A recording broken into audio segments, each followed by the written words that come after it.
Entonces, bienvenidos en esta mañana al empezar a transmitir este tema que vamos a estudiar.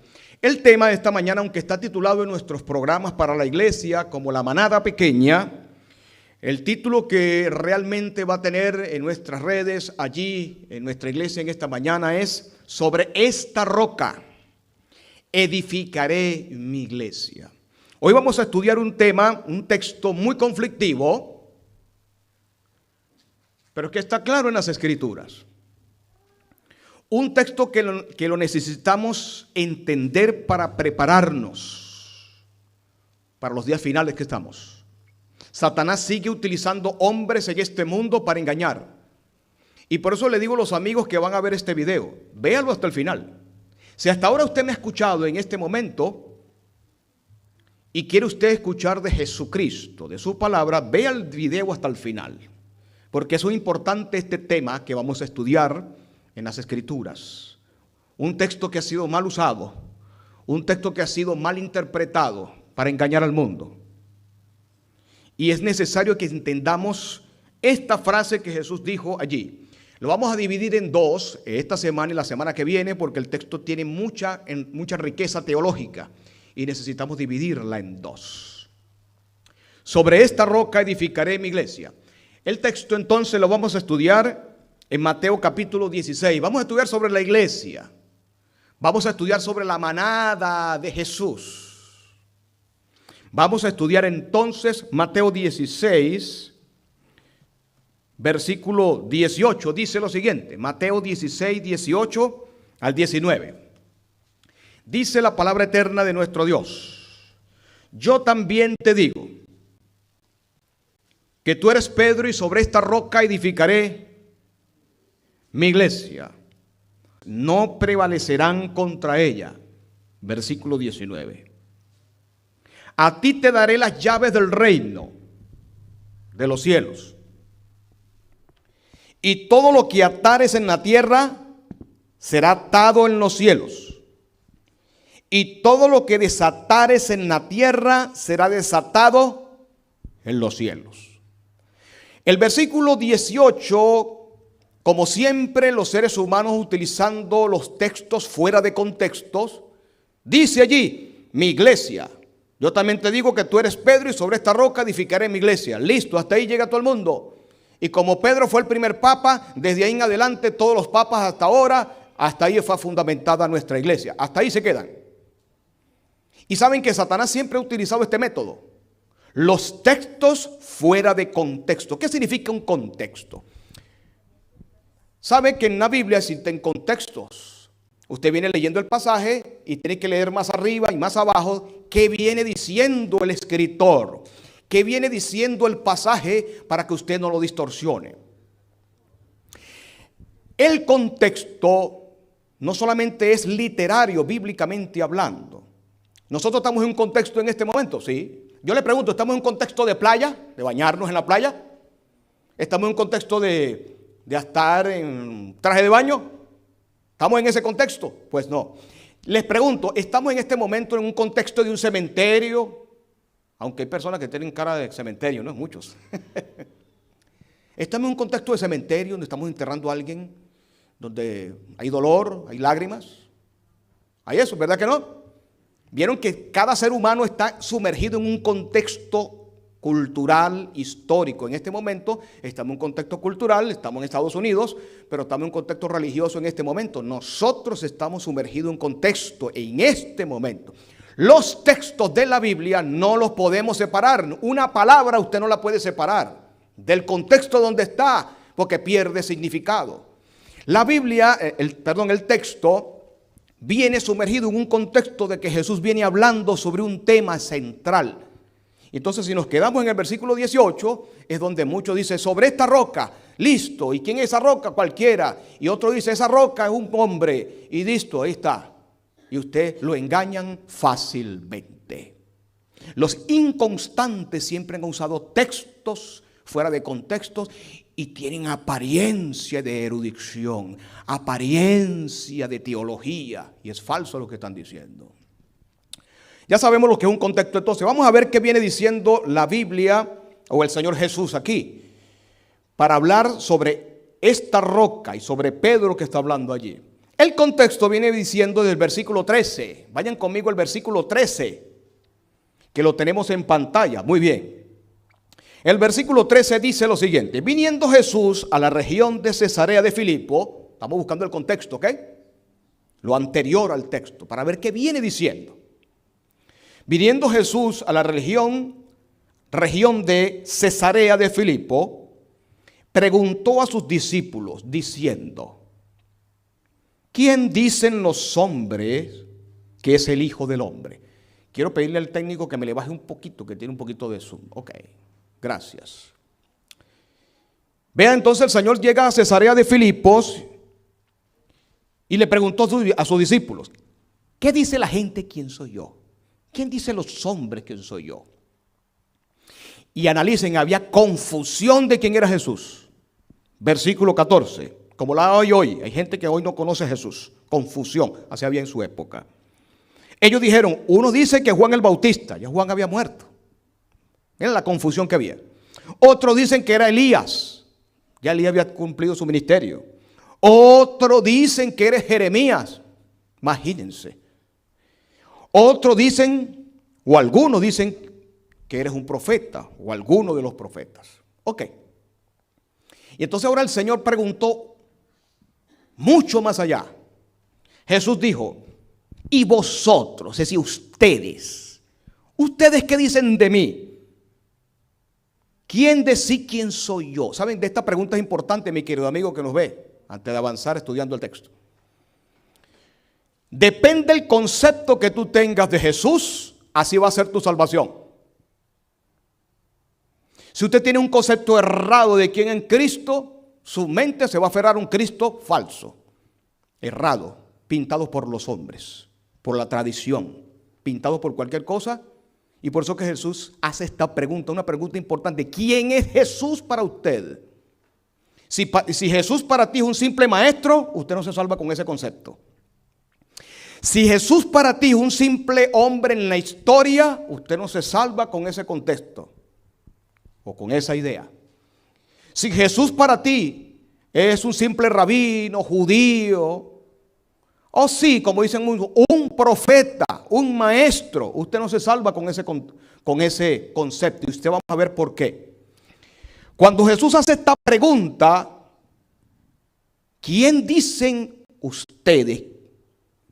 Quería Jesús ver si realmente ya lo conocían. Porque el conocer a Jesús es donde está el centro de la salvación de un ser humano.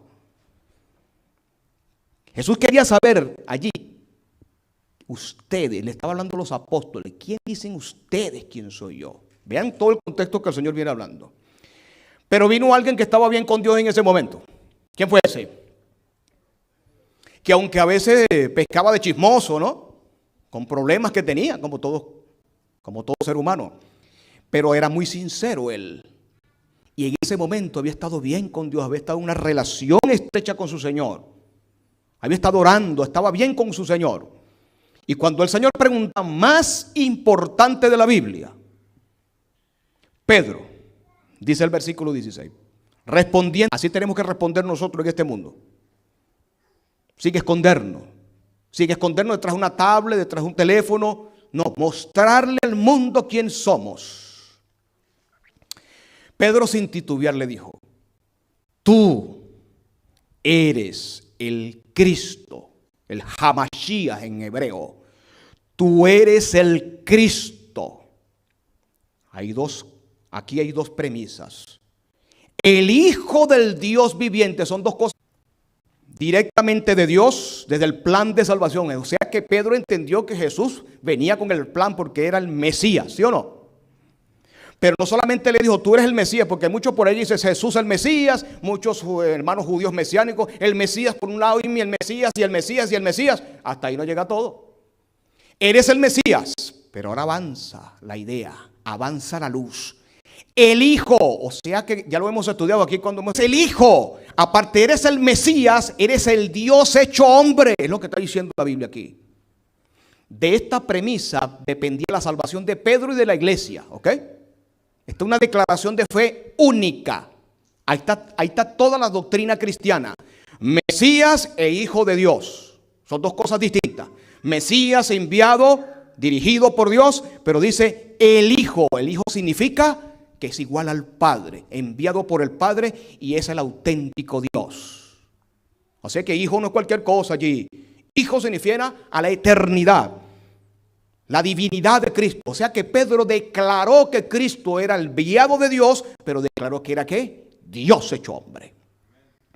Cuando el Señor Jesús lo escucha, entonces le respondió: bienaventurado Pedro, estás en paz Pedro, eres feliz Pedro.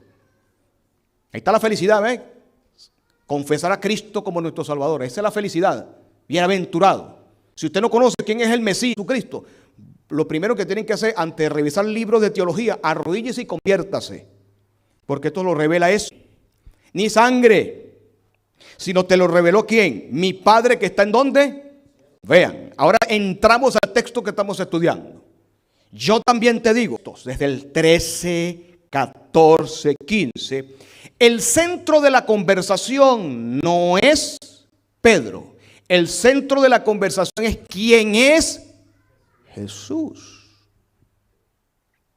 Un texto fuera de contexto es solo un pretexto. El centro de la conversación no es quién es Pedro.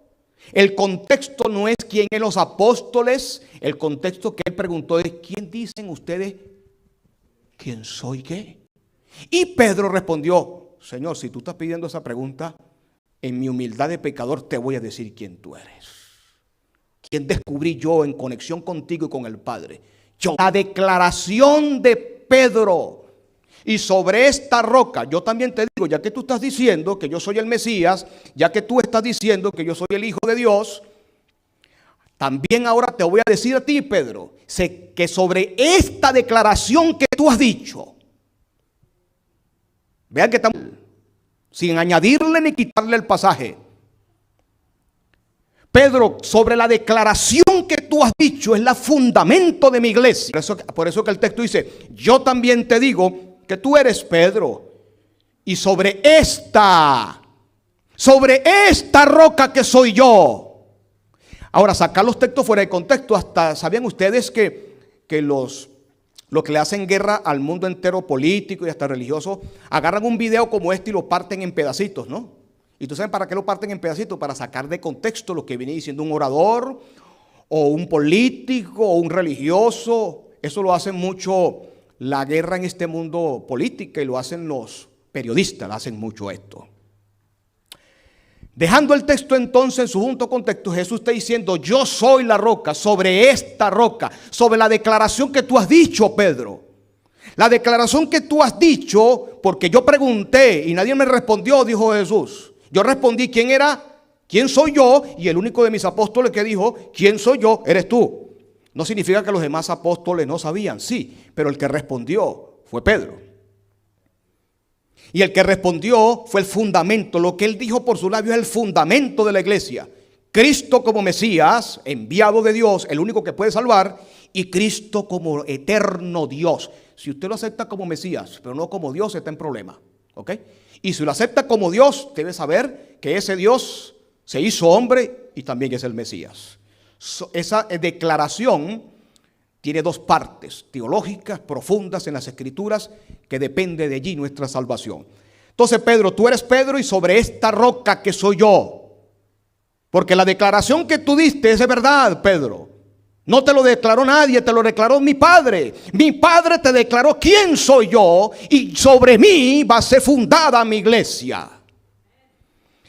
Ahora, la segunda evidencia de lo que estamos viendo es que el versículo 18 hay dos palabras. Esa es la primera parte para entender este pasaje, que es sobre la declaración de Pedro. Cuando el Señor dice sobre esta roca, esta roca está conectada con el versículo 16, cuando Pedro dice tú eres el Hijo de Dios. Ok.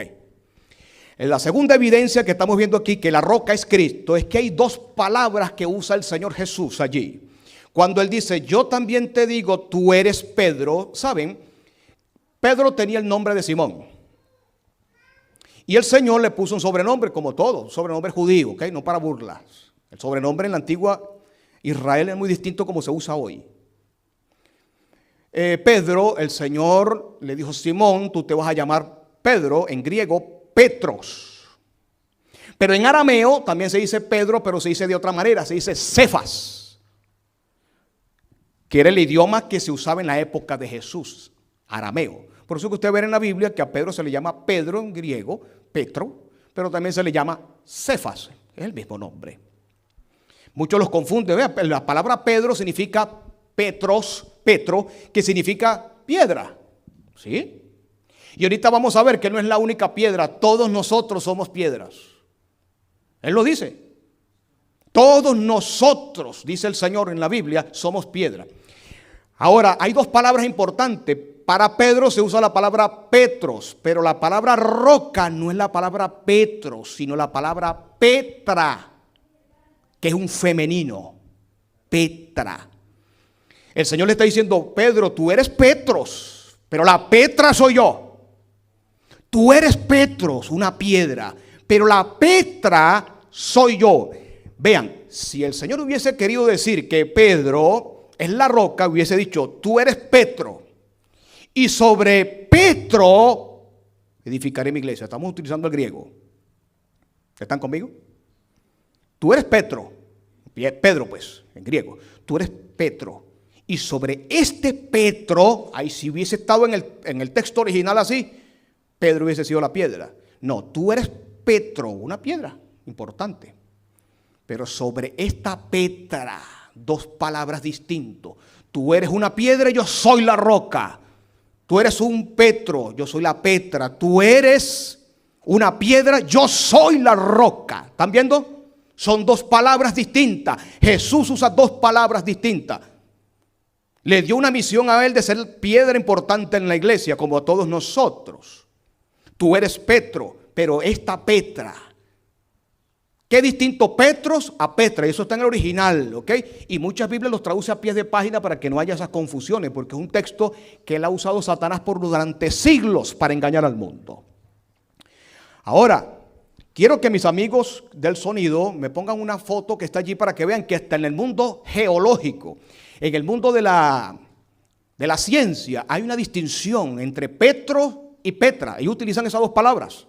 Y en el mundo de la geología, ellos dicen que una cosa es una piedra y otra cosa es una roca. Roca es una cosa y piedra es otra.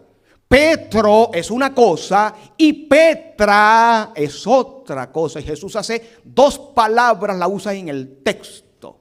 Vean lo que dice la ciencia aquí en el pasaje, en esta lámina. Diferencias entre roca y piedra, eso lo dicen los geólogos, los especialistas. Aunque la mayoría de nosotros confundimos roca y piedra y la consideramos iguales, existe una clara diferencia entre las dos palabras. Vean, en el mundo científico existe una diferencia entre roca y piedra. Una roca es el material duro de la corteza terrestre. Ustedes han ido al mar, vienen unas rocas que salen debajo, que se forman islas. Una roca viene del centro de la misma tierra. También cuando usted recorre en cualquier sitio ve una roca que sale dentro de la tierra. El fundamento de la iglesia, de la tierra está fundado sobre rocas. Rocas ígneas le llaman y tienen ciertos nombres, ciertas características. Eso es una roca. Y ellos dicen aquí, una roca es el material duro de la corteza terrestre. Normalmente se expone en la superficie de la tierra o a veces debajo del suelo. ¿Dónde está la roca? Está debajo del suelo. Yo le pregunto, ¿la roca se puede mover? Si usted se estrella contra ella, ¿qué va a pasar? Tenga cuidado. No se estrelle contra una roca. ¿yo? Dice que está debajo del suelo. Una piedra, por lo tanto, por otro lado dice él aquí, es una materia mineral sólida, no metálica, de la cual se hace una roca. La piedra es pequeña, sale de la misma roca. ¿Usted puede mover una piedra? ¿Una roca la puede mover?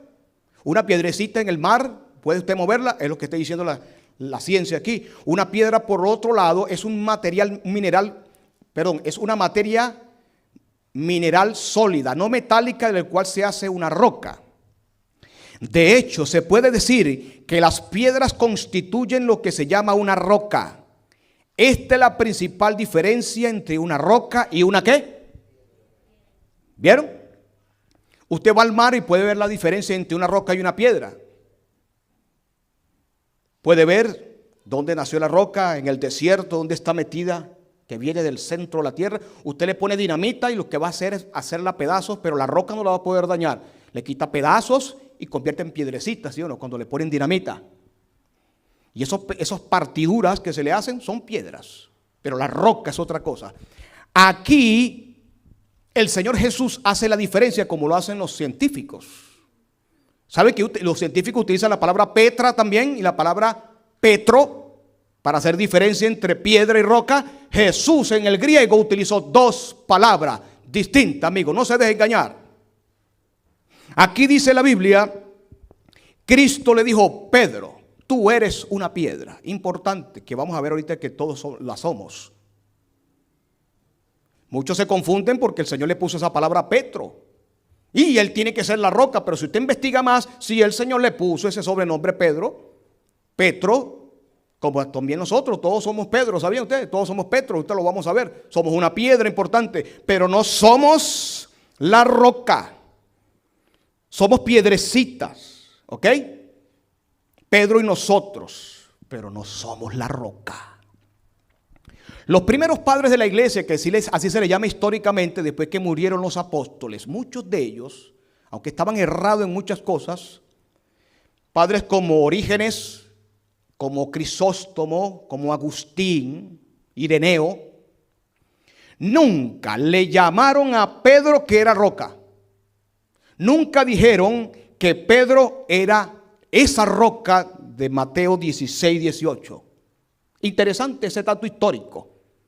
Nunca estos primeros padres le dijeron ni dejaron escrito, ni consideraron a Pedro como la roca. Jamás. Los que después que murieron los apóstoles, los que se le llaman padres de la iglesia. Veamos que el mismo Pedro lo dice en sus cartas. Vamos a buscar dos comentarios de Pedro para que veamos que Pedro le llama a Cristo roca. Nunca Pedro dice, yo soy la roca, Cristo me nombró es a mí, a ustedes no. Jamás lo hace. Dice el capítulo, Hechos de los Apóstoles, el capítulo 4 de Hechos. Ya que estamos en Mateo, un poquito más adelante en los evangelios vamos a conseguir Hechos. Hechos capítulo 4, versículo 11, rápidamente. Hechos capítulo 4, versículo 11. Dice lo siguiente acá. Este Jesús es la piedra reprobada. ¿Sabe que esta palabra debiera haber traducido roca? ¿Ok? Los originales. Estamos hablando en el español, pero debió haber sido traducida roca. Este Jesús es la roca reprobada por vosotros. La que Israel no quiso, ¿cierto? Los edificadores, el cual ha venido a ser cabeza del ángulo. ¿Saben? Ustedes revisan todo el capítulo 4, lo dejo de tarea. Busque todo el capítulo 4 de Hechos, donde viene Pedro predicando. Y jamás Pedro dice, yo soy la roca, yo estoy por encima de ustedes, yo soy el obispo de obispos. Jamás Pedro dice esto.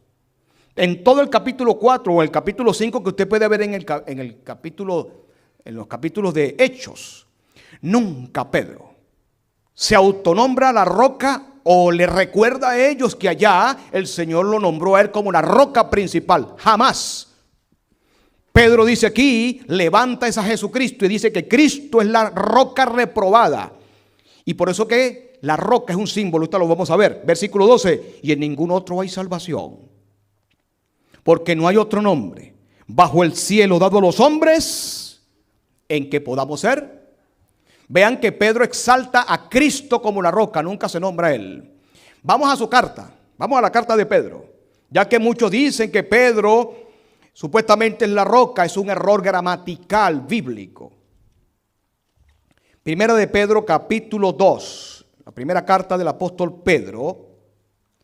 Lo podemos ver en el capítulo 2, el versículo 4. Vean lo que dice acá. Acercaos a él, roca viva. Otro texto que debió haber sido traducido bien. Analicen. Pedro está indicando que usted se puede acercar a Dios directamente, sin mediadores, sin muertos, sin ánimas, sin sacerdotes humanos y sin pastores. Acércate a Jesús, acércate a Él. En la mente del apóstol Pedro no está ningún mediador, ni muerto ni humano. Ese sacerdocio impostor nació en Roma, no nació en Jerusalén con Pedro. Él está invitando a ir a Jesús directamente. Versículo 4. Acercaos a Él, piedra viva o roca viva, desechada ciertamente por los hombres, mas para Dios escogida y preciosa. Pero vamos a leer el 5 para que vean que no solamente Pedro es una piedrecita, un canto rodado. La palabra Petro es un canto rodado. Saben, los científicos dicen que la piedra es distinta a la roca porque la roca es natural, viene de la naturaleza, mientras que la piedra ha sido modificada por los hombres. Ha sido partida, ha sido llevada de un lado a otro. La piedra es hecha por el hombre prácticamente, aunque es natural también, es llevada de un sitio a otro, partida, dañada. Mientras que la roca viene del centro de la tierra, viene realmente de los fundamentos mismos de la naturaleza y nadie la puede dañar. Hay una diferencia. Vean que nosotros también somos piedras, pero no roca. Versículo 5. Vosotros también como piedras vivas. Le pregunto, Pedro está diciendo aquí, yo soy la única roca. ¿Está diciendo eso? Pedro está diciendo aquí, yo soy la única piedra. Bueno, ya bien, ya sabemos que Cristo es la roca, pero yo soy la única piedra. ¿Está diciendo él? Vosotros sois piedras vivas. Sed edificado como casa espiritual, sacerdocio santo. Vean que dice aquí Pedro que todos somos sacerdotes. Está diciendo aquí, hacer piedras vivas como casa espiritual, sacerdocio santo. Eso es que existe un sacerdocio aquí arriba y ustedes no son sacerdotes sino nosotros. Y ustedes se pueden acercar a Dios sino a través de nosotros, porque nosotros somos la roca. Y ustedes no son rocas sino nosotros. Y ustedes se acercan a Dios a través de la jerarquía de nosotros. Aquí está diciendo el apóstol que te puedes acercar a Dios, a Jesús, versículo 4. Y dice que tú eres una piedra. ¿Y por qué eres una piedra? No eres una roca, sino eres una piedra. Porque eres un sacerdote de Dios. Todos somos sacerdotes, te puedes acercar a Dios. Ya no necesitas un sacerdocio antiguo como el de Moisés, como el de Aarón, que tenía una misión especial. No, dice aquí, sacerdocio santo para ofrecer sacrificios espirituales aceptables a Dios por medio de los muertos, dice allí. Por medio del que muere, dice allí. ¿Por medio de quién? ¿Quién es el mediador? ¿Cómo me acerco al Padre? Está diciendo Pedro, a través de Jesucristo. Ninguna de las cartas de Pablo, mejor dicho, de Pedro que estamos estudiando, allá en sus cartas, ni han hecho de los apóstoles en sus intervenciones, jamás él muestra que él es la roca. Jamás muestra que hay una jerarquía papal, pastoral, que está por encima de los feligreses. Ok. Ahora, el texto dice, volvamos a Mateo 16, que estamos estudiando, que las puertas del Hades no prevalecerán contra ella. Esta frase exactamente la estudiaremos en la segunda parte la semana que viene, a estas mismas horas, Dios mediante. Pero yo les voy a decir una cosa, aquí dice que la iglesia, el infierno o Satanás iba a poder con la iglesia. ¿Iba a desaparecer la iglesia del diablo? Aunque la iba a atacar, dice aquí que iba a desaparecer. No prevalecería. La palabra prevalecer, ¿qué significa? Victoria. La palabra prevalecer significa victoria. Satanás no podía prevalecer. El infierno no podía destruir la iglesia de Cristo. Está hablando acá. Eso lo estudiaremos después. Yo le quiero hacer una pregunta. ¿El infierno prevaleció contra Pedro? Sí, Pedro negó al Señor. Estuvo a punto de perderse. El Señor le pidió a Pedro en Juan 21 que lo declarara nuevamente 3 veces. Pedro, ¿me amas?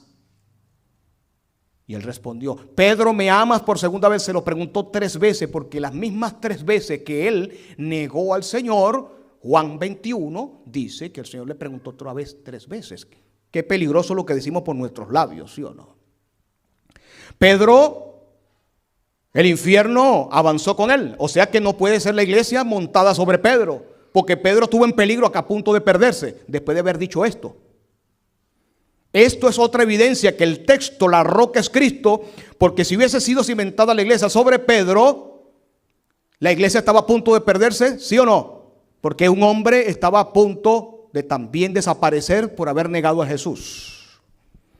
Otra evidencia que Cristo es la roca. Ya hemos visto la parte gramatical, contextual. Otra evidencia es que Santiago fue el primer dirigente de la iglesia. No fue Pedro. En Hechos capítulo 15, lo puede usted ver, ellos estaban enfrentando un problema teológico con la circuncisión. Usted lo puede leer en su casa completo, el capítulo 15 de Hechos. Trajeron a Pablo, hicieron un concilio porque había problemas fuertes con la circuncisión y al final Dios le dio la razón a Pablo. Pero entonces, cuando están en Hechos capítulo 15, ese es el contexto que ellos están deliberando que iban a hacer con los judíos, con los gentiles que estaban entrando a la iglesia, con todo este problema. Ahí aparecen varios discípulos conversando lo que estaba sucediendo. Habló Pablo, en su momento habló Pedro sobre todo allí, pero al final o al finalizar el concilio, el que habló fue Santiago o Jacobo. Hechos 15, versículo 19. Después que termina la deliberación. Versículo 13, antes de leer el 19, 13 dice Santiago: cuando ellos callaron, Jacobo respondió diciendo: varones hermanos, oídme. Y habla de Simón, lo que estaba sucediendo allí. Ven el versículo 19 ahora, a donde queremos llegar. Por lo cual yo juzgo.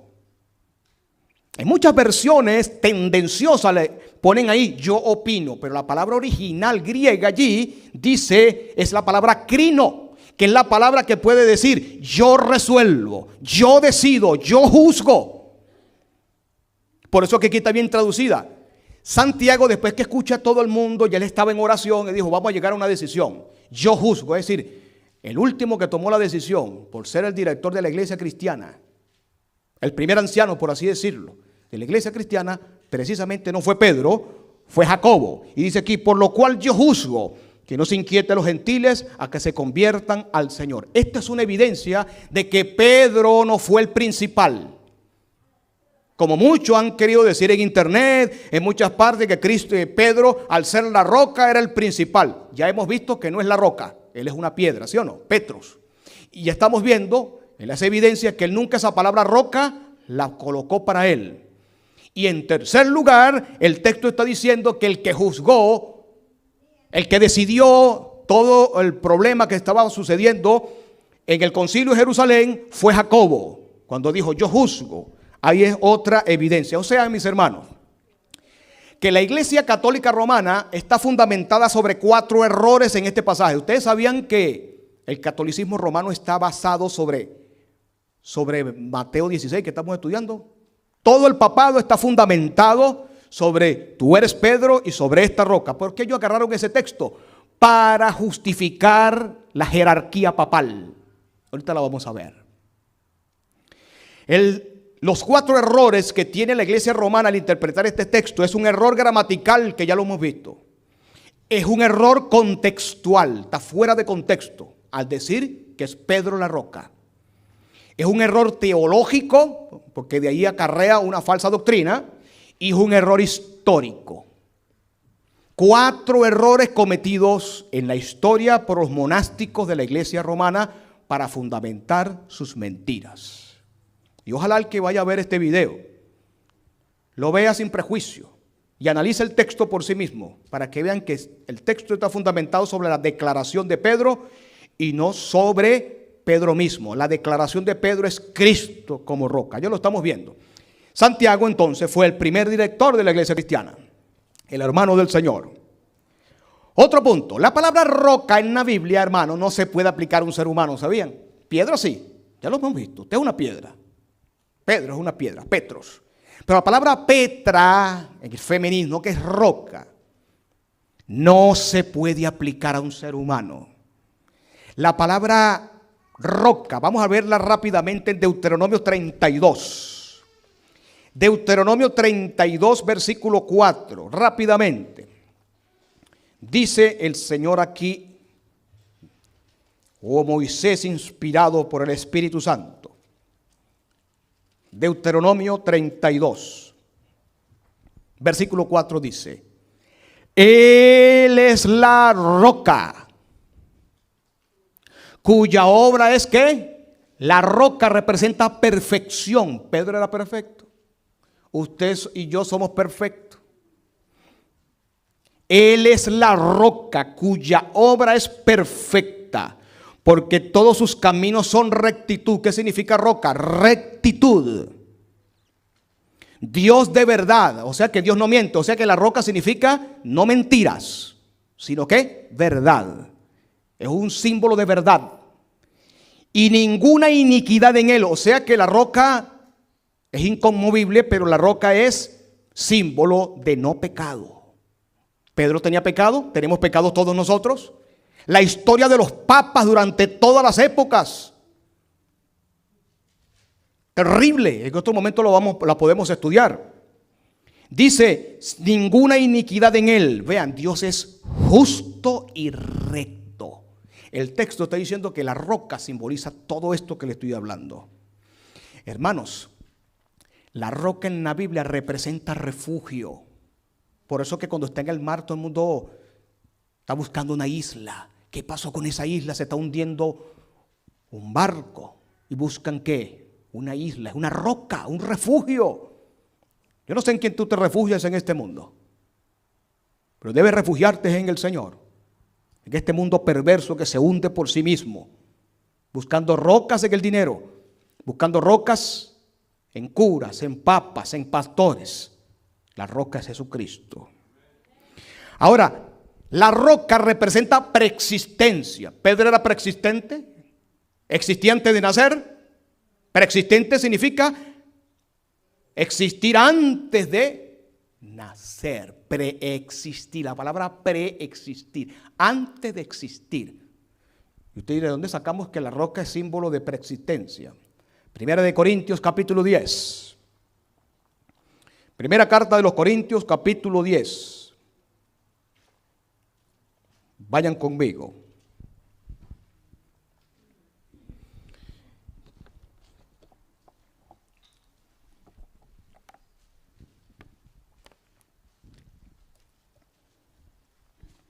Primera de Corintios, capítulo 10.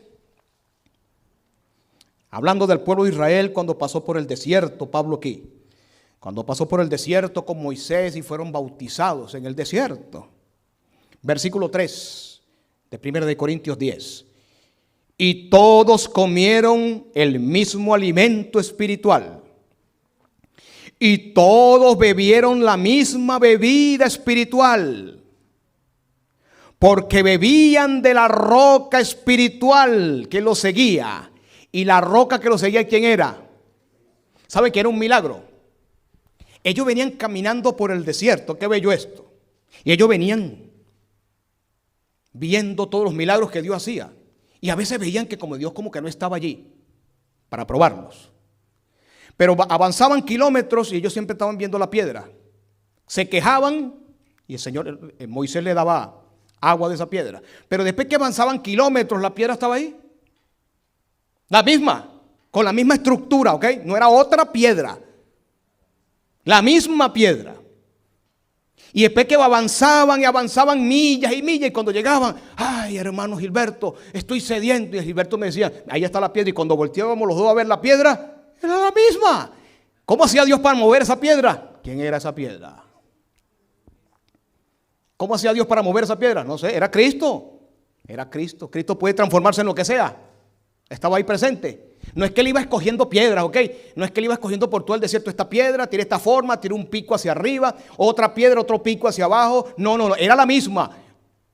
Y los israelitas viendo ese milagro, pero hermano, esa piedra la dejamos nosotros hace bastantes kilómetros atrás.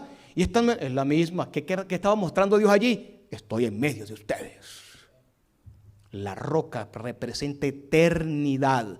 No puede un hombre pecador llamado Pedro llamado Gabriel, llamado Bergoglio, llamado Juan Pablo I, segundo, tercero. Ser una roca. Preexistencia, es un símbolo preexistente de Dios, de Cristo. Es desconocer a Cristo como Dios, como Salvador, como Mesías. Vean dónde está escondido la teología falsa del catolicismo romano, en un texto mal interpretado. Ok, de eso está llena toda la Biblia. Salmo 61:2, lo puede usted buscar, refugio. El símbolo de la roca en la Biblia es una maravilla. Ya se lo he dado, tiene todos los atributos de Dios, la roca, símbolo. Pedro también dice, Pablo dice que la roca es Cristo.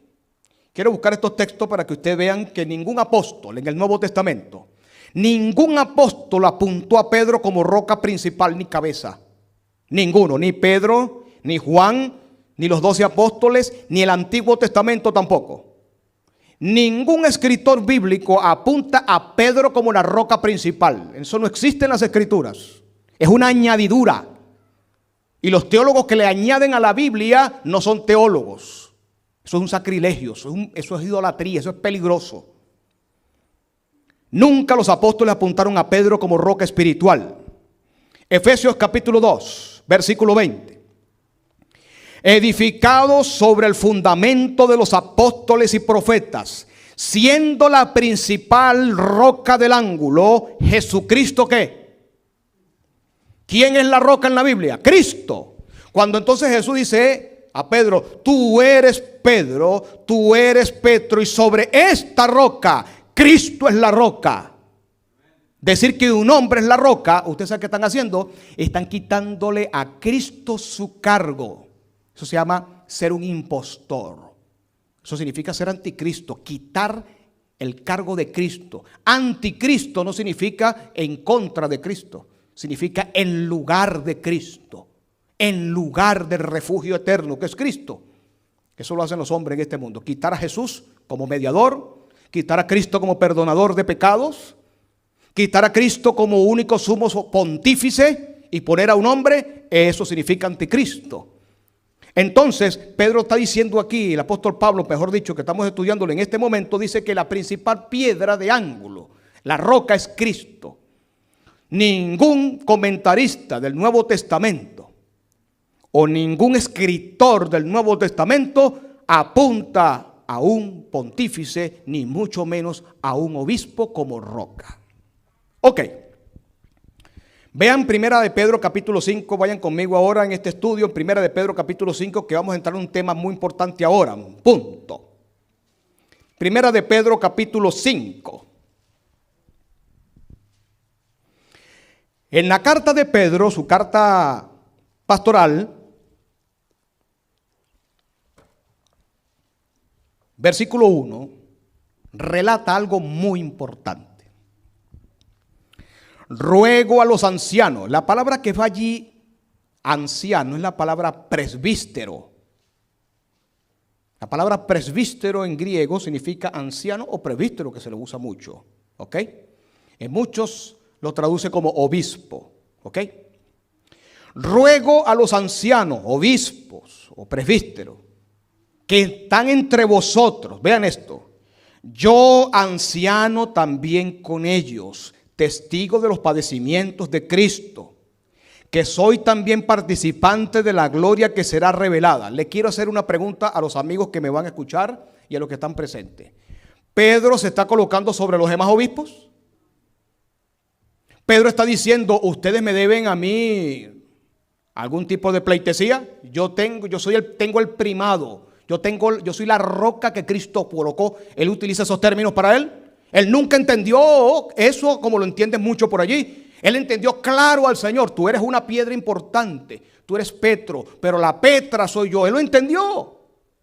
Y él dice allí que él es anciano como los demás. Él es un obispo como los demás. Yo, anciano, también con ellos. ¿Tú sabes cómo se traduce esto? La iglesia no tiene jerarquía. En la iglesia no hay jerarquía. La que fundó Cristo, lo que existe son dones. Usted lo puede revisar en 1 Corintios 12. No estamos estudiando sobre ese pasaje. Pero en 1 Corintios 12 y en Romanos 12 también, el apóstol explica que nosotros tenemos son dones, distintos dones, que son funciones distintas. Cada don en la iglesia es maravilloso. Tenemos distintos dones. Ahorita estoy ejerciendo uno de los que tengo, que es la predicación. Lo descubrí cuando era muy niño. Me di cuenta que me gustaba predicar y lo he desarrollado por mucho tiempo. Hay dones. Dios lo que tiene en la iglesia son dones. Pero un don, dice Pablo en 1 Corintios 12, no es superior a otro don.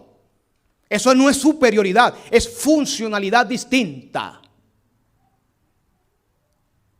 Nunca en la Biblia aparecen jerarquías. Aquí Pedro está diciendo que él es anciano junto con los demás. Vamos a verlo en otro punto para que lo veamos mejor. Veamos a Lucas. Vayan conmigo al libro de Lucas, Evangelio de Lucas. El capítulo 22 de Lucas.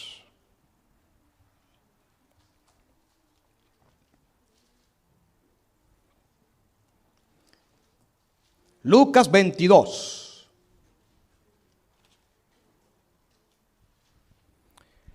Los apóstoles se la pasaban peleando entre ellos, ¿sí o no? Discutían. ¿Y qué discutían ellos? Ven el versículo 24. Hubo también entre ellos una disputa. ¿Qué significa disputar? Una disputa. ¿Una qué? Controversia, pelea entre ellos. Inclusive la mamá de Juan y Jacobo vino a decirle al Señor: yo quiero que mis hijos se sienten al lado tuyo, ¿sí o no? Quiero que tengan una jerarquía importante al lado tuyo, Señor. Aquí aparece que entre ellos se peleaban. Yo le pregunto, ¿por qué ellos se peleaban si ya ellos estaban claros que Pedro era la roca? ¿Por qué se peleaban? ¿Tenían entre ellos la idea clara de que había uno sobre ellos? No, ellos nunca entendieron Mateo capítulo 16 como lamentablemente lo creen los papas, los monásticos y a los que muchos engañan en internet, que por no escudriñar las escrituras siguen escuchando ideas erróneas de la Edad Media y siguen escuchando y repitiendo como un loro lo que dice otro. Amigo, no repita como un loro lo que dice cualquier teólogo. Vaya a las escrituras, a la fuente de la Biblia. Si ellos se peleaban quién iba a ser el mayor, es porque ellos nunca entendieron de que Pedro era ninguna roca, ¿sí o no? Si no, no había discusión. Ellos estaban entonces discutiendo quién era el mayor. Vean el versículo 25. Pero él les dijo: los reyes de las naciones, vean, los reyes de las naciones se enseñorean de ellas. ¿Qué hacen los reyes con nosotros? Se enseñorean sobre las naciones, ¿sí o no? Impuestos, eso es enseñoreamiento, impuestos, cosas, dictaduras. Es lo que está diciendo aquí. Los reyes se enseñorean ¿de quién? De las naciones. Y los que sobre ellas tienen autoridad son llamados bienhechores, dice el Señor. Mas no así con vosotros. Entre vosotros no será así, dijo el Señor, sino que el mayor entre vosotros como el más joven, y el que dirige como el que ¿qué? El Señor aquí está derribando toda idea jerárquica dentro de la iglesia, que así fue que nació la apostasía, la jerarquía, la pirámide. Ustedes sabían que la mayoría de las empresas hoy están usando pirámides, ¿eh? Yo me la paso investigando eso. Eso es ilegal, completamente, empresas que utilizan pirámides para enriquecer el que está allá arriba, y todos los que están aquí abajo empiezan a enriquecer el que está allá arriba, dándole dinero a toda esa poca gente allá arriba. Y siempre los incautos caen en esa. Hoy en día hay empresas que dicen: no, yo no soy pirámide, pero se parece. No, nosotros no somos, pero se parece. Yo me la paso investigando muchas de esas empresas y no tengo nada que ver con eso. Porque así se paganizó la iglesia. Se inventó la figura de un obispo por sobre los demás obispos para imitar a Roma en su época, cuando Roma le entregó el poder a la iglesia. Después que cayó Roma, vino el poder y entró la iglesia en juego. Aquí el Señor le está diciendo, ustedes quieren imitar a las naciones, que son pirámides. Usted quiere invitar a las naciones donde los reyes están por encima de vosotros. Ustedes están peleando quién va a ser el mayor. Aquí nadie va a ser el mayor. Aquí no va a haber jerarquías. Pedro en su carta, y aquí está diciendo que la iglesia nunca tuvo jerarquía. Lo que tuvo fueron dones espirituales que el Señor repartió. Lamentablemente se armó el príncipe de los obispos, el obispo de obispos en Roma, que tuvo problemas con Constantinopla en ese momento. Se nombró al obispo de Constantinopla y de ahí empezó a mandarse a los demás obispos y nació la jerarquía papal. Y de ahí vino lo que se llama diócesis. Y se estableció un sistema piramidal sobre el primado arriba. Y necesitaban un texto, necesitaban una parte teológica para que la gente se diera cuenta que eso lo nombró fue Cristo. Y buscaron Mateo 16 como excusa y pusieron a Pedro como roca. Cuando ninguno de los primeros padres de la iglesia nombró a Pedro como roca, ni en la Biblia aparece esto. Pero eso no queda en el catolicismo nada más. Entre el mundo protestante existe el problema. Entre el mundo protestante existe también sistemas de jerarquía donde arriba el pastor y el obispo sigue mandando hacia los demás. Y el dinero se va directamente hacia la cúpula de arriba y los demás haciéndose millonarios, y la iglesia que necesita el dinero para predicar nunca, pero nunca tiene dinero para predicarle a nadie. Pero eso no es en el mundo protestante también. En el mundo remanente de la iglesia adventista también existe esto. Jerarquías arriba, divisiones, asociaciones. Se sabe que todas estas organizaciones nacieron con el propósito de dar el evangelio al mundo, pero el enemigo conoce, él es más viejo que nosotros, que todas estas organizaciones. Inventó pirámides. Y aquí dice el Señor, no existe esto. Vayan conmigo para que veamos Mateo capítulo 23. Mateo capítulo 23. Jesús habló contra pirámides eclesiásticas, jerarquías eclesiásticas.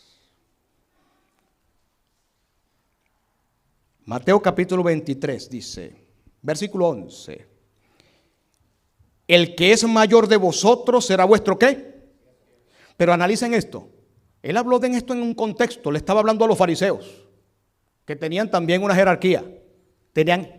Entre los fariseos había también ciertas jerarquías que ellos inventaron para dañar todo. Vean, versículo 9. No llaméis Padre vuestro a nadie en la tierra. Yo les pregunto, ¿está prohibido con Jesús llamarle Padre a alguien? ¿Está prohibido con Jesús llamarle Papa? ¿Tú sabes qué significa la papa? El Papa en latín, Padre. El obispo de Roma llegó a ser Papa. Lo nombraron Padre. Y aquí dice que no se debe llamar Padre nadie en la tierra, porque uno es vuestro Padre, el que está en los cielos. ¿Saben algo? El único que Dios le dio permiso de usar la palabra Padre para él fue Abraham. Porque Abraham fue probado como fue Dios. ¿Cómo fue probado Abraham? Como fue Dios, ¿sí o no? Con su hijo. Iba a dar a su hijo en sacrificio. Por eso es que es el único que Dios le da permiso, y es porque es padre de la fe, más nada, no para pedirle perdón a Abraham, ni para invocar a Abraham para que esté con nosotros, nada de eso. El único que tiene permiso de llamarle padre es Abraham, en la Biblia. A más ningún otro Dios dio permiso de llamarle padre, y es porque él se parece a Dios en lo como fue probado. El único que fue probado como Dios, ¿ok? Ni Adán fue probado como Dios. Búsquenme en la Biblia a alguien que haya sido probado como fue probado Dios. Abraham. Dios fue probado a dar a su hijo para el mundo. Sintió conflicto Dios para entregar a su hijo al mundo. Abraham, por eso que se le llama padre, porque se parecen símbolos a Dios, pero a más nadie. Y el Señor prohíbe aquí llamarle papa y padre a nadie. ¿Y qué significa llamarle papa y padre ni maestros? Es porque el Señor no quería, según el versículo 11, jerarquías dentro de la iglesia. Ya hemos estado demostrando con las escrituras que no existen jerarquías. Y cuando nacieron las jerarquías, después del siglo segundo, siglo tercero, que se consolidó en el siglo cuarto, que lo estudiaremos en otro momento, esa jerarquía paganizó la iglesia. La política se mezcló con el Estado y se metió dentro de la iglesia, y entonces el primado de arriba empezó a someter a los hermanos de abajo. Ahora, ¿qué es la iglesia entonces? ¿Qué es la iglesia? Sencillo. Ya que hemos estudiado Mateo 16, saben que Mateo 16, quiero anunciar que Mateo 16 nos quedó pendiente. No prevalecerán contra ella, a ti te daré las llaves, lo que atares. Eso lo vamos a estudiar en otro tema la semana que viene, porque necesitaríamos tiempo para estudiar esto, ¿ok? Eso lo dejamos pendiente para el otro tema, para la continuación. ¿Qué es la iglesia entonces? Mateo 18 nos da la respuesta. Vayan conmigo a Mateo 18. ¿Qué es la iglesia? Ya sabemos que está fundamentada sobre Cristo como roca. Pedro es un petro, una piedrecita. Nosotros somos una piedrecita. Importante, no existe jerarquía, diócesis, arquidiócesis, jerarquías eclesiásticas. Eso lo inventó fue el hombre, especialmente Constantino. Ahorita lo vamos a ver por qué. ¿Qué dijo Jesús que era la iglesia? Vayan conmigo. Tan sencillo. Mateo 18, 20. Porque donde están dos o tres, la palabra congregados allí es eclesía. Donde están dos o tres congregados en mi nombre, allí estoy yo en medio de ¿qué? ¿Qué es una iglesia? Donde se congregan dos o tres personas a alabar al nombre de Dios. Ahí hay una jerarquía, puso Jesús allí. ¿Qué es la iglesia? Donde están congregados. ¿Hay jerarquía en ese texto? Siempre nos han dicho, no, ustedes son los fieles, la iglesia somos nosotros. Ustedes son los fieles, la jerarquía de la iglesia somos nosotros. Eso es lo que le han enseñado al mundo, la mentira. Basado en Mateo 16, en una torcedura textual. Ustedes son los fieles, nosotros somos la iglesia. Cristo no está diciendo eso en la Biblia. Cristo está diciendo que la iglesia son los fieles, los que están buscando, ahí dice allí, los que se congregan ¿en dónde? En mi nombre. Vayan conmigo a Hechos, Hechos capítulo 8. Hechos capítulo 8. Aparece un hombre allí inconverso.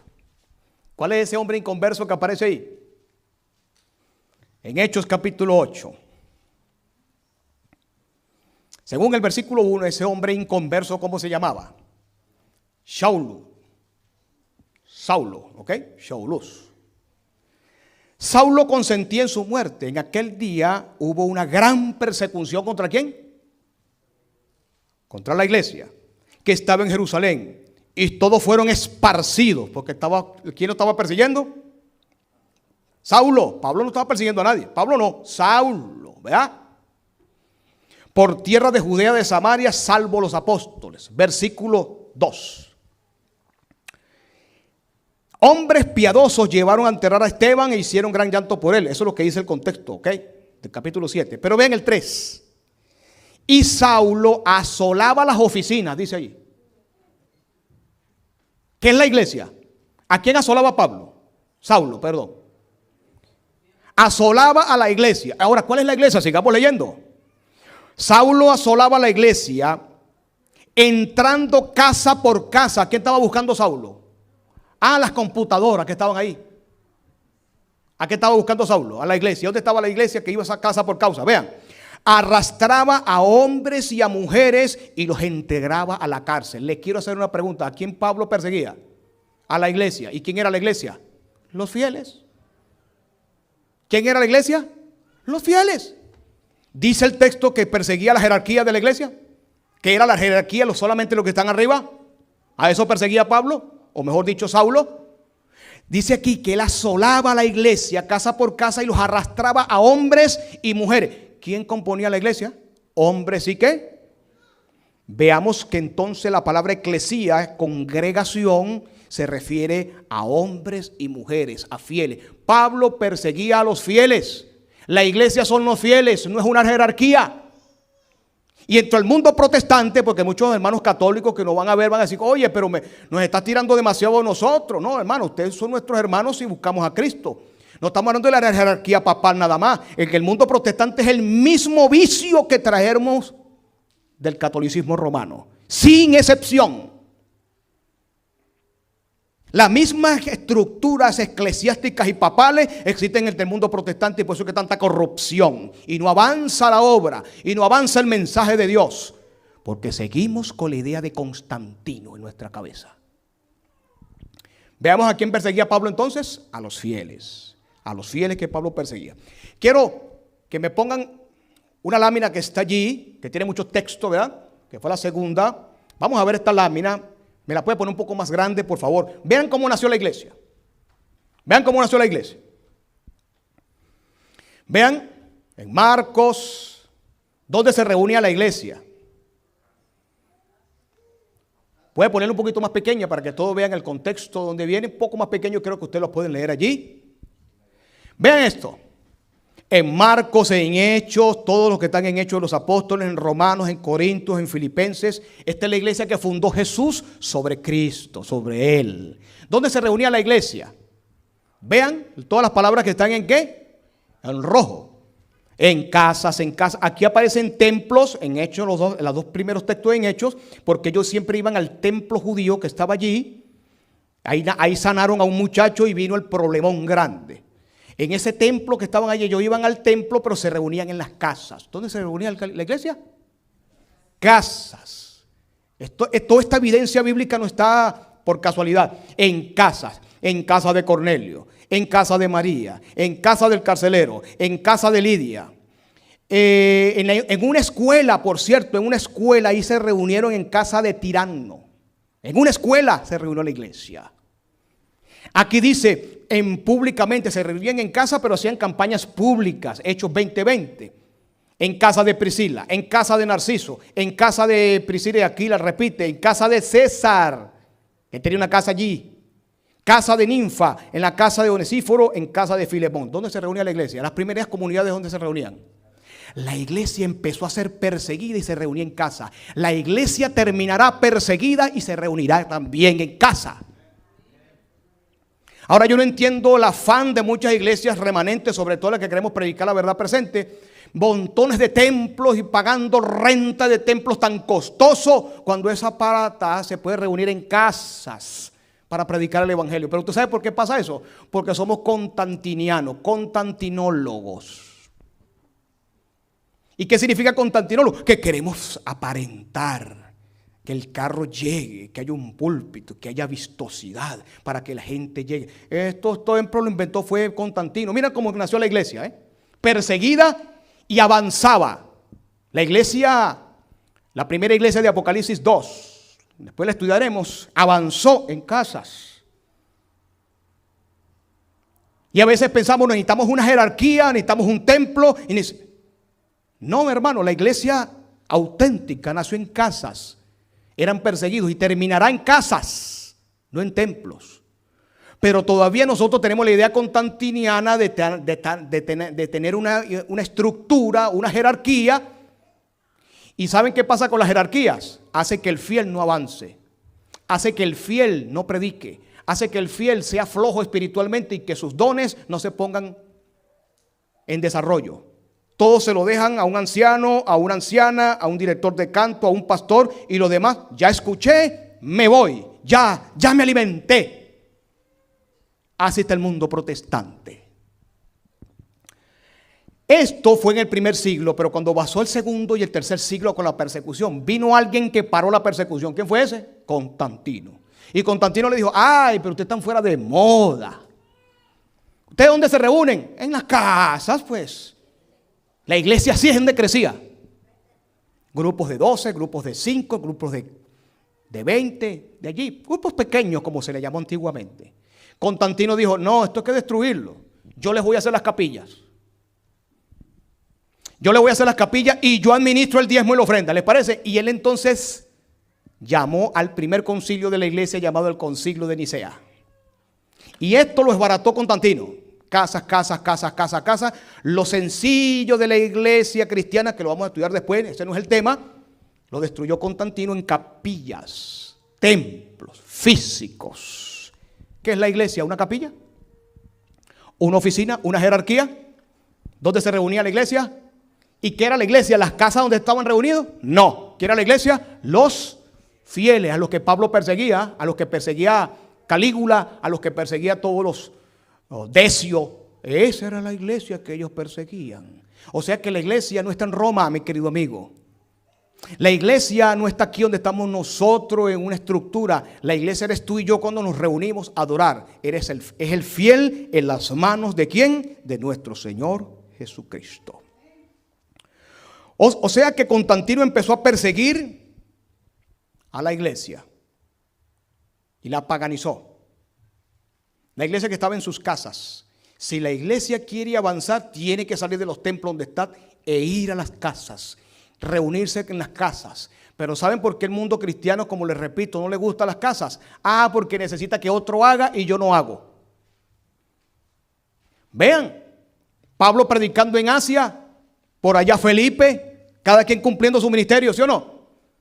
Y Felipe, un simple diácono, fue dirigido por los ángeles y bautizó.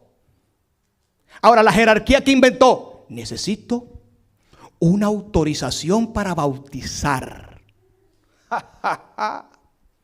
Que me busquen en este libro donde hay autorización para bautizar. La autorización te la da el Señor o se la dio a la iglesia cuando los llamó por su gracia.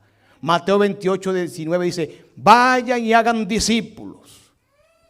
Y después que hagan discípulos, el mismo que hizo el discípulo, bautizarlo en el nombre del Padre, del Hijo. Ahí no dice, vayan y hagan discípulos y pidan una autorización por allá al que está en Roma, al que está en Constantinopla, para que a ver si usted puede bautizar. Por eso que la obra no avanza, mis hermanos. Eso no está en las Escrituras. Todo eso viene de jerarquías humanas, antibíblicas, ya lo hemos demostrado con las Sagradas Escrituras. Entonces, mis hermanos, quiero terminar con dos textos que están en Apocalipsis.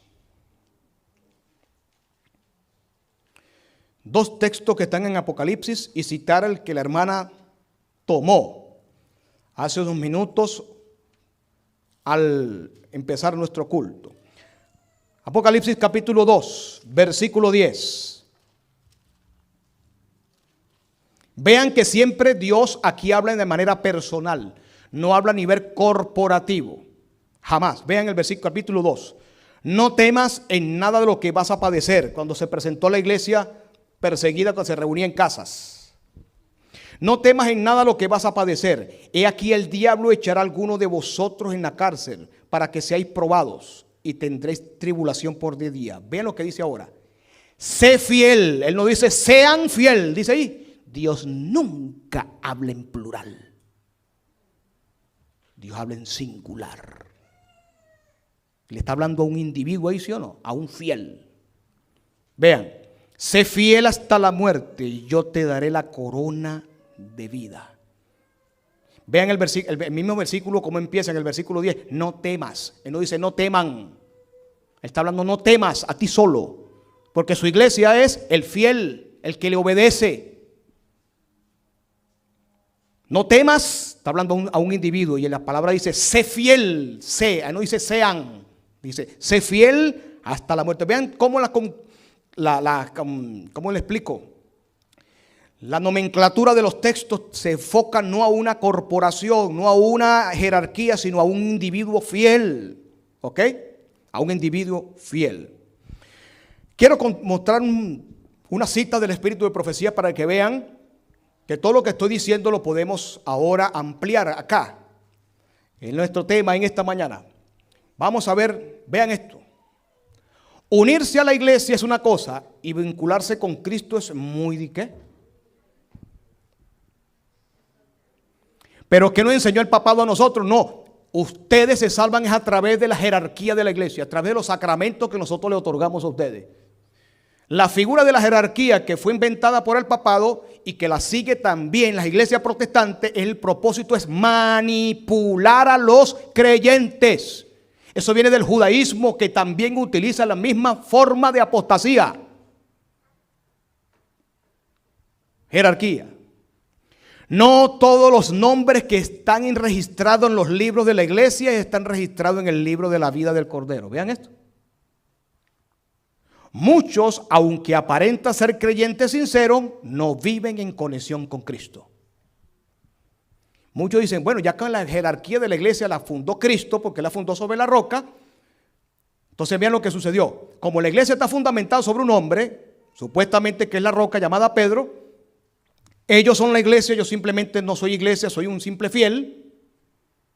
Con tales que yo esté anotado en ese libro y hayan bautizado a la niña así como la que tiene la hermana ya yo estoy salvo porque yo pertenezco a esa iglesia. ¿Vieron dónde está el engaño? El engaño perfecto de Satanás es donde la salvación se obtiene en una jerarquía eclesiástica y no una revelación o una relación directa con el santuario celestial, con Cristo. Como dijo Pedro, acercaos a la piedra viva. Es una relación estrecha con Jesús. La salvación no la puede otorgar ni siquiera la iglesia correcta que Jesús fundó. No la puede otorgar. Es la roca eterna la que da el perdón. Aquí lo dice, unirse a la iglesia es una cosa y vincularse con Cristo es otra. Usted se puede bautizar 7 veces si usted quiere y que baje Moisés desde el cielo y lo bautice. Si usted no tiene una relación estrecha con Dios, usted sigue estando perdido. Si no se aparta de los pecados conocidos en su propia vida, aunque esté bautizado 1000 veces, usted sigue estando perdido. No lo engañe nadie. La jerarquía siempre han inventado, no, ya tú estás salvo, sigue con tus pecados, no hay problema. Tú quieres venir y quieres salvarte, tú te llegas esta pequeña galletica, te la tragas nada más, sigue en tu vida de levianismo, sigue en tu vida de pecado, no te arrepientas, no te preocupes, ya yo te di la salvación, es el sacramento, tú te tragas eso y ya te salvo. Y ahí está la falsedad de Babilonia, en la salvación. Esto es una cosa, unirse a la iglesia es una cosa y vincularse con Cristo es otra cosa. Ojalá que las dos cosas estén unidas. Me uno a la iglesia de Cristo que Él fundó, porque ahí es donde aprendo, pero me vinculo con Cristo donde está mi salvación. La otra cita.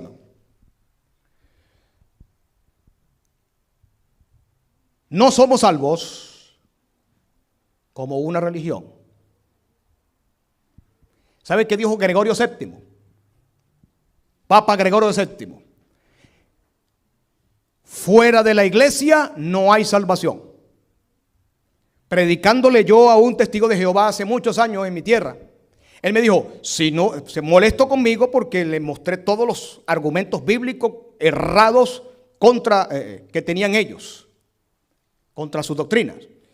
Y lleno de rabia en su rostro se demudó. Me dijo, si no te haces testigo, no puedes entrar en el reino. Molesto antes de irse. Y le dije, eso es un eco de Gregorio VII. Te pareces al Papa Gregorio VII. ¿Y quién es ese? Tienes que estudiarlo. Gregorio VII dijo, fuera de la iglesia no hay salvación. Tú me estás repitiendo, ahora no le pones iglesia sino testigo. Y muchas iglesias piensan eso. Si te vas de mi iglesia, tú te pierdes. Si te haces disidente, tú estás perdido.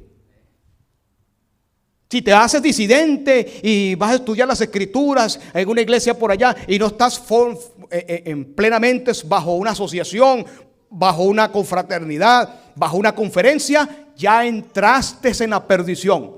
Bienvenidos, modernos papas Gregorio VII. No somos salvos como una religión. Yo me salvo como una religión. Vean que el Apocalipsis dice, sé fiel. Te está hablando a ti personal, no le está hablando a una jerarquía, a sus fieles. No somos salvos como una religión. Ninguna denominación tiene virtud alguna para conseguir el favor con Dios. Somos salvos individualmente como creyentes. ¿En quién? ¿Dónde está la salvación? En la roca eterna. La iglesia la hizo Dios con un plan, con un propósito. Después lo vamos a estudiar más plenamente. Pero no administra la salvación. No te da la salvación ninguna religión donde tú estés. Y ojalá que a usted le llegue este mensaje por redes, para que usted salga de la mentira.